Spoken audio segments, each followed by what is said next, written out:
అదృష్ట రత్నాలయం జ్యువెల్స్ అదృష్ట రత్నం అష్టైశ్వర్యాలకు మహానిలయం.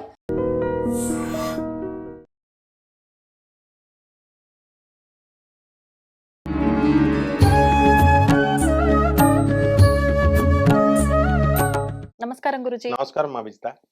గురుజీ, చాలా వరకు గమనిస్తూ ఉంటాం కొంతమందిని. ఎక్కువగా మగవారైనా, ఆడవారైనా సరే ఎక్కువగా ఉపాసన చేస్తున్న వాళ్ళు, ఒక దీక్షగా అంటే ఒక పీఠంలాగా పెట్టుకొని ఇంట్లో చేస్తున్న మాతాజీలే కానివ్వండి, లేదు ఎక్కువగా మంత్ర సాధన చేస్తున్న వాళ్ళ ముఖం చూస్తే సాక్షాత్తు అమ్మవారే వచ్చి ఇక్కడ కూర్చున్నారేమో అన్నంత తేజస్సు వాళ్ళ మొహంలో కనిపిస్తూ ఉంటుంది. చాలా హ్మ్. సందర్భాల్లో ఇది చాలా మంది గమనించే ఉంటారు. హ్మ్. అంటే దీన్ని బట్టి అర్థమయ్యింది ఏంటి అనంటే, అమ్మవారి దీక్ష గాని, అది స్వామికి సంబంధించింది గాని, ఇలా దేవత ఆరాధనకు సంబంధించి అది మనం పూజల రూపంలో చేసినా, దీక్షల రూపంలో చేసినా, ఒక మంత్ర దీక్షగా చేస్తున్నప్పుడు వాళ్ళ మొఖంలో ఎక్కువగా ఆ తేజస్సు కనిపిస్తూ ఉంటుందేమో అని చెప్పి. ఇది హ్మ్. ఎంతవరకు వాస్తవం గురుజీ? 100% ఉంటుంది. ఇప్పుడు పీఠాలు పెట్టుకొని పీఠాలు చేస్తున్న వాళ్ళే అనే అవసరం లేదు. హ్మ్. ఇప్పుడు కొన్ని గుళ్ళల్లో పాపం రోజు పూజలు చేస్తారు. హ్మ్. హ్మ్. మరి ఆ పంతులు గారికి ముఖంలో తేజస్సు ఏముండదే హ్మ్. కొంతమందికి. హ్మ్. మామూలుగా పాపం మామూలుగా ఉంటుంది. ఓకే. ఇప్పుడు దానికోసం తేజస్సు కోసం పీఠాలు పెట్టక్కర్లా. లేదు. ఇప్పుడు నీ ముఖంలో బ్రహ్మవర్చస్సు కనబడుతుంది. మా హ్మ్. గురువుగారు మధుర కృష్ణమూర్తి శాస్త్రి గారు, నా జ్యోతిష గురువు. చూస్తే సేమ్ తెల్లగా సాక్షాత్తు బ్రహ్మదేవుడే ఉన్నాడు. జ్యోతిష సార్వభౌముడు ఇలా ఉంటాడు అని అందరూ దండాలు పెట్టేవారు. హ్మ్. అలాగే ఇప్పుడు నీ ముఖంలో తేజస్సు కూడా అంతే. మనం చేసుకునే సాధనను బట్టి ఎవరైతే క్రమబద్ధంగా దైవ సాధన ఏదో ఒక ఉపాస్య దేవత చేసుకుంటామో వాళ్ళకి ఓజస్సు, తేజస్సు 2 కూడా పెరుగుతాయి. హ్మ్. ఇక ప్రత్యేకించి పీఠాలుగా పెట్టుకున్నటువంటి వాళ్ళు కమర్షియలైజ్ కాకుండా వాళ్ళు ఉన్నంత వరకు పెరుగుతది ఆటోమేటిక్‌గా. కొంతమందికి ఇక్కడ తేడా ఉంటుందన్నమాట. వాళ్ళు పూజించే దేవతను బట్టి తేజస్సొస్తుంది. హ్మ్. ఇప్పుడు బ్రహ్మవర్చస్సు ఇవన్నీ పెరగాలి అనంటే వీళ్ళు సాధారణంగా లలిత అమ్మవారు పీఠం పెట్టుకుంటారు. హ్మ్. వారాహి అమ్మవారు ఇలా రకరకాల దేవతలను మనం చేసుకుంటాం. క్రింద డౌన్‌ఫాల్ కొంతమంది ముఖాల్లో ప్రేతకళ ఉంటుంది. ముఖాలంతా కూడా క్లియర్‌గా కనబడుతది మనకి. ఇప్పుడు సపోజ్ శని నువ్వుల దానం పట్టేవాళ్ళ ముఖంలో పాపం వర్చస్సు ఉండదు. ఎందుకని ఉండదు అంటే అందరి కీడుని మనం ఇస్తున్నాం. అందుకని పాపం వాళ్ళు కళాహీనంగా ఉంటుంది ఫేస్. అలాగే కేవలం మనుషులకే కాదు, ఇది సిటీలకు కూడా వర్తిస్తుంది. హ్మ్. ఇప్పుడు గయా అనేటటువంటి సిటీని మనం తీసుకుంటే అక్కడ పిండాల మీద వచ్చేటటువంటి సంపాదన బాంబే సిటీకి కూడా రాదన్నంత వస్తుంది. ఎందుకంటే ప్రతి ఒక్కళ్ళు ఏం పెడతారు? గయలో పిండం పెట్టాలంటారు. అవును. అందరూ వెళ్తారు, పిండం పెడతారు. కాశీతో సమానమైన సంపద ఉంది. కానీ ఆ ఊర్లో బిల్డింగ్‌లన్నీ కూడా పంతులు గారి బిల్డింగ్‌లు అవన్నీ కూడా పాతబడినట్టు కళావిహీనంగా ఉంటాయి. ఆ ఊర్లో ఎళ్ళినప్పుడు ఖచ్చితంగా ప్రతిరోజు ఒక యాక్సిడెంట్ అన్నా అవుద్ది గయకెళ్ళినప్పుడు. స్వయంగా మాకే అయ్యింది. అంటే రాత్రి ఎప్పుడు కూడా ట్రైనుల్లో అందుకే సేఫ్టీ సైడ్‌లో ఎళ్ళాలి. ట్రైన్స్‌లో వాటిలో మనం వెళ్ళేది పగలెళ్ళాలి. రాత్రుల్లో ఆత్మలు పిలుస్తా ఉంటాయన్నమాట. అవునా? వాటిలో అది హ్మ్. 100% మాకే స్వయంగా జరిగింది కాబట్టి చెప్తున్నాను. హ్మ్. నెక్స్ట్ ఇకపోతే ఈ యొక్క ప్రేతాత్మల పూజ చేసేటటువంటి వాళ్ళు నీచ శక్తులను పూజ చేసేవాళ్ళు ముఖంలో ప్రేతకళ కనబడుతుంది క్లియర్‌గా. అందుకని అది చెయ్యొద్దు అన్నారు. ఇప్పుడు మనము దాన్ని బట్టే ఇప్పుడు మొన్న వచ్చినటువంటి 'అఘోరి' సినిమాలో కూడా ఆది పినిశెట్టికి ముఖం నల్లగా వేయడం, ప్రేతకళలాగా కళ్ళు పెట్టడం చేస్తారు. అదే వర్చస్సు పెరిగేటటువంటి వాళ్ళకి బ్రహ్మ సాధన, దేవుడి సాధన చేసే వాళ్ళకి బాలకృష్ణ గారి ముఖంలో తేజస్సు పెడతారు. అట్లా అన్నమాట. సో, ఇకపోతే ఈ సాధన అసలు యాక్చువల్‌గా ఆహ్, ఇప్పుడు ఆడవాళ్ళుంటారు. సౌందర్యం కావాలని చెప్పి ఏ డైటింగ్‌లు చేయాల్సినటువంటి అవసరం లేదు. హ్మ్. ఒక్క మంత్రం చేసే మంత్రమే అప్సరస మంత్రం చేసుకుంటే సరిపోతుంది. ఆహా! ఆడవాళ్లే కాదు మగవాళ్ళు కూడా ఈ కాలంలో ఆ అందానికి ఎక్కువ ప్రాధాన్యత ఇస్తున్నారు కాబట్టి అప్పుడు ఆ డ్రెస్సే మనం వేసుకునే డ్రెస్ మనకు అందాన్ని ఇవ్వడం కాదు. మనం ఈ సాధన చేస్తే మన మన వల్ల ఆ వేసుకున్న డ్రెస్‌కి అందం ఇస్తాం మనం. అంత ఓహ్! గొప్పగా వర్చస్సు, తేజస్సు వస్తది. హ్మ్. అదే అప్సరస సాధన. నేను ఉదాహరణతో చెప్పగలను. విశ్వామిత్ర మహర్షి మనందరికీ తెలుసు. విశ్వామిత్రుడు అంటే విశ్వానికి, ప్రపంచానికే మిత్రుడు. హ్మ్. ఇప్పుడు ఆయన ఏం చేశాడు? వశిష్ఠుడి మీద కోపంతో వశిష్ఠుడి ఆశ్రమానికెళ్తారు.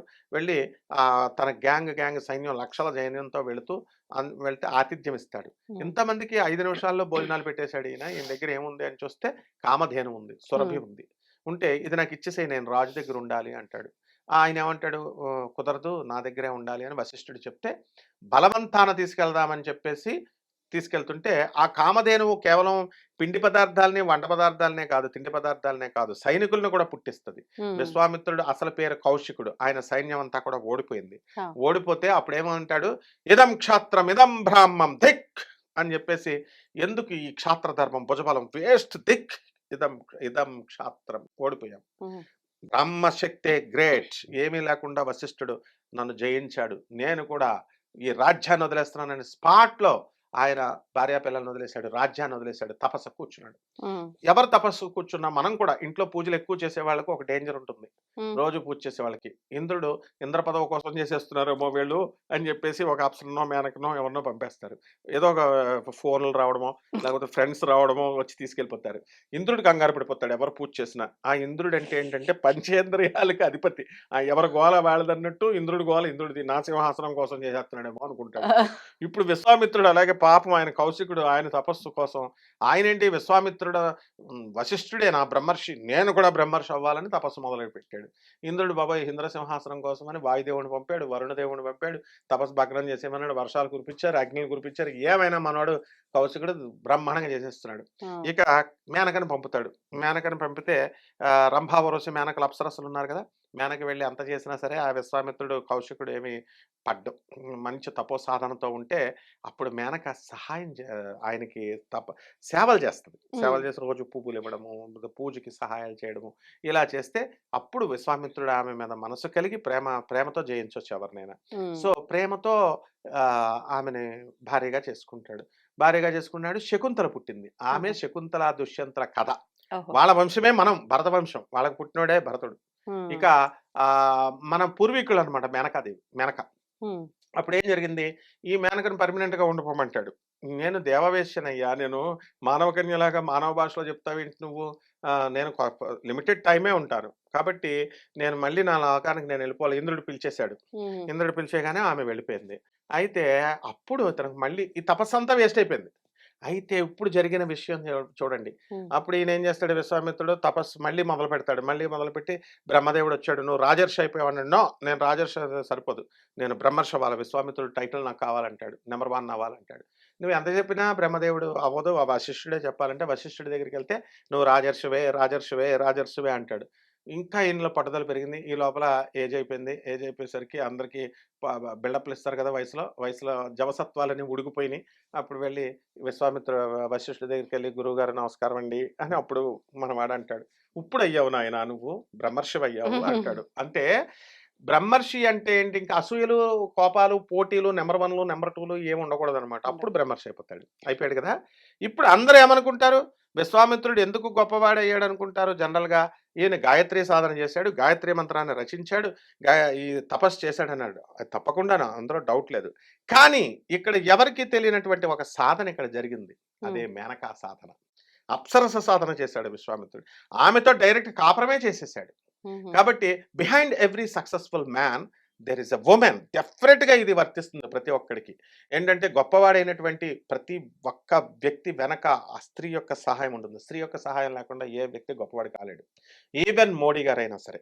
అట్లా ఈ అంటే పెళ్లి కాని వాళ్ళైనా, పెళ్ళైన వాళ్ళైనా ఎవరో ఒకళ్ళు ఇండైరెక్ట్‌గా ఒక స్త్రీ సహాయం ఉంటుంది. ఇక్కడ విశ్వామిత్రుడికి ఏమైందంటే ఇక్కడ ఈయన మేనక యొక్క సహాయం. మేనక ఆహ్, ష ఆమె సాధన చేశాడు తెలియకుండానే. హ్మ్. అంటే మనం ఇక్కడ చేయాల్సిందేంటంటే మనం ఫ్రీక్వెన్సీ పెట్టుకోవడమే. 320 ఫ్రీక్వెన్సీ, 450 ఫ్రీక్వెన్సీ ఇలా ఎలా అయితే పెట్టుకుంటామో, మనకు తెలియకుండా లోయర్ ఎనర్జీస్ నుంచి హైయర్ ఎనర్జీకి వెళ్ళిపోతూ గాయత్రి దేవి దగ్గరికి వెళ్ళిపోతాం.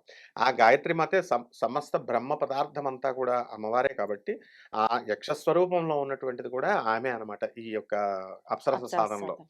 సో, మనం ఏమనుకుంటాం, నేను లైవ్ ఎగ్జాంపుల్‌తో చెప్పగలను. మా చిన్నప్పుడు రాజమండ్రిలో 'రంభా ఊర్వశి మేనక' అని సినిమా థియేటర్‌లు కట్టాడు. ఆ! ఆయన ఓనర్ గారు మా గురువుగారి దగ్గర పురాణపండి రాధాకృష్ణమూర్తి గారి దగ్గరికొచ్చేవారు. మేనకా సాధన చేసుకో అన్నారు. రామలింగ సిద్ధాంత్ గారు వీళ్ళంతా. ఆయన మొదలుపెట్టాడు. హ్మ్. అప్సరస సాధన మొదలుపెట్టాడు.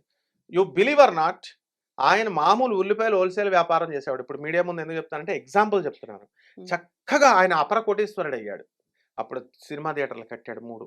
ఏం పేర్లు పెట్టాడో తెలుసా? 'రంభ, ఊర్వశి, మేనక.' మరెందుకు పెట్టాలి? కాబట్టి సంపదని ఇస్తుంది. అంటే తేజస్సు ఇస్తుంది, ఓజస్సు ఇస్తుంది. ఆడవాళ్ళకి ఈజీ మార్గం ఇది. ఏ బ్యూటీ పార్లర్‌లకి వెళ్ళక్కర్లేదు. డబ్బులు ఖర్చు పెట్టుకోక్కర్లేదు. ఏ లిప్‌స్టిక్‌లు ఇవి అవి ఏం వాడక్కర్లేదు.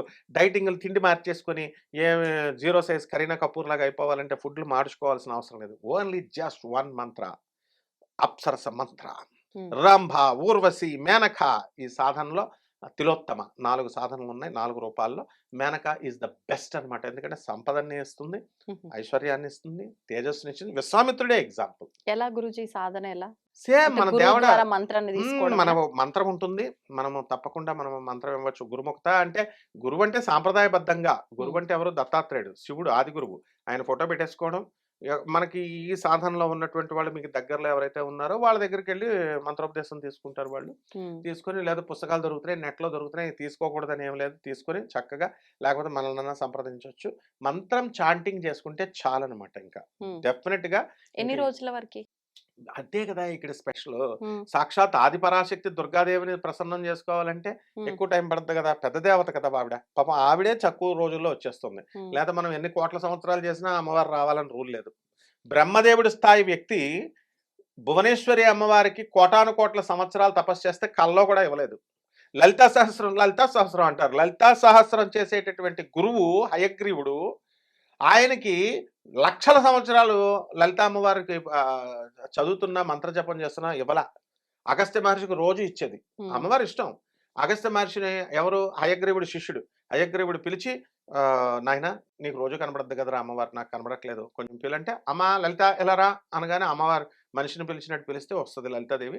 హయగ్రీవుడికి దర్శనం ఇచ్చింది. అప్పుడు ఏమంటాడు తెలుసా హయగ్రీవుడు? ఒరేయ్ ఎక్కడైనా గురువు వల్ల శిష్యుడు ఉద్ధరింపబడతాడు రా. హ్మ్. కానీ ఇక్కడ రివర్స్ రా. శిష్యుడి వల్ల గురువు ఉద్ధరింపబడ్డాడు. ఉద్ధరింపబడ్డాడు. అదే లలితా సహస్రం స్పెషల్. అంటే ఈ అమ్మవారి ఇష్టం అన్నమాట. ఇది 7 రోజుల్లో వచ్చేస్తది. 41 రోజులు సాధన పెట్టుకోవచ్చు. హ్మ్. మామూలు పూజలకే బ్రహ్మచర్యాలు ఇవన్నీ ఏం నియమాలేమీ పాటించాల్సిన లేవు. అవసరం లేదు. హ్మ్. పంపిస్తే ముందు అమ్మవారు రావడం కాదు. ఆడపిల్లలు చేసే సాధన కాబట్టి భర్త విడాకులు ఇచ్చేస్తాడు. ఎందువలన 41 రోజులు నువ్వు సాధన చేస్తే భర్త దగ్గరికి రాకుండా డైవర్స్ ఇచ్చేస్తానంటాడు. అందువలన ఒక 7 రోజులో 11 రోజులో వీళ్ళు సాధన చేసుకోవచ్చు. వీలుని బట్టి వాళ్ళ వీలుని బట్టి ఇక్కడ ఒక పని కోసమని సాధన పెట్టుకున్నప్పుడు సాధన చేయండి. బ్రహ్మచర్యము, తిండి, నియమాలు పాటించి. అలా కాకుండా ఉన్నటువంటి వాళ్ళు 2-3 నెలలు చేసుకోవచ్చు. 41 రోజుల్లో వీళ్ళకి దివ్య వర్చస్సు వచ్చేస్తుంది. ఇది ప్రూవ్డ్ అనమాట. అంటే ఇది ఆరా మిషన్. ఆరా తర్వాత తేజస్సు, ఓజస్సు పెరుగుతుంది. స్వమంత్రం స్వయంత్రం స్వవిద్యాః ప్రకటయ స్వాహ క్లియర్‌గా చెప్తోంది శాస్త్రం. నా హుహు. యొక్క విద్య, నా యొక్క మంత్రం నాదంతా కూడా తంత్రం ప్రకటించమవుగాక. హ్మ్. అదమ్మా. ధన్యవాదాలు గురూజీ. ధన్యవాదాలు. And for more videos, Please subscribe to iDream. Please subscribe to iDream. Please subscribe iDream. And please subscribe to iDream. For more videos, subscribe to iDream. please like, share, and subscribe to the channel. Congratulations, iDream. subscribe to iDream. Subscribe to iDream. So subscribe to iDream Media. iDream ki iDream team అందరికి huge congratulations. Please subscribe iDream Media. Please subscribe to iDream. Subscribe iDream. Please subscribe to iDream. iDream అంటే నా కళల ఛానల్ను subscribe చేసుకున్న నోరు తిరుగుతలేదు. మీరైతే గంట గుర్తు కొట్టండి. For more such videos, please subscribe to iDream.